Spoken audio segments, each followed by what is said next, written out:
வணக்கம். உங்களுக்கு தெரியுமா 14577 14567 இந்த எண்ணு தான் மூத்த குடிமக்களுக்கு வரப்பிரசாதம். இந்த எண்ணு தான் மூத்த குடிமக்களுடைய நண்பன். இந்த எண்ணு தான் மூத்த குடிமக்களுடைய சகோதரன். இந்த எண்ணு தான் மூத்த குடிமக்களுக்கு ஆலோசகன்.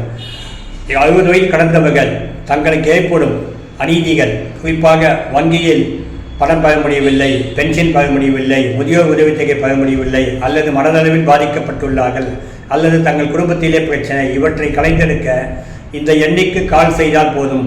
மத்திய மாநில அரசுகள் உடனடியாக உங்களுக்கு பதிலளிப்பார்கள். அது மட்டுமல்லாமல் சம்பந்தப்பட்ட துறையினரிடம் சம்பந்தப்பட்ட பேசி உங்களுக்கு வேண்டிய எல்லாவற்றையும் செய்து விடுவார்கள். ஆகவே 14577 எண்ணை முதியோர்கள் அவசியம் தங்கள் இருப்பிடத்தில் தாங்கள் பாக்கெட்டில் வைத்துக் கொள்ள வேண்டும் நம்பகை. இதில் ஃபோன் செய்தால் போதும், உங்களுக்கு அத்தனை பிரச்சனைகளுக்கும் தீர்வு காணப்படும். உங்கள் அத்தனை பிரச்சனைக்கும் ஒரே தீர்வு 14577. இதில் கால் செய்தால் போதும். நன்றி, வணக்கம்.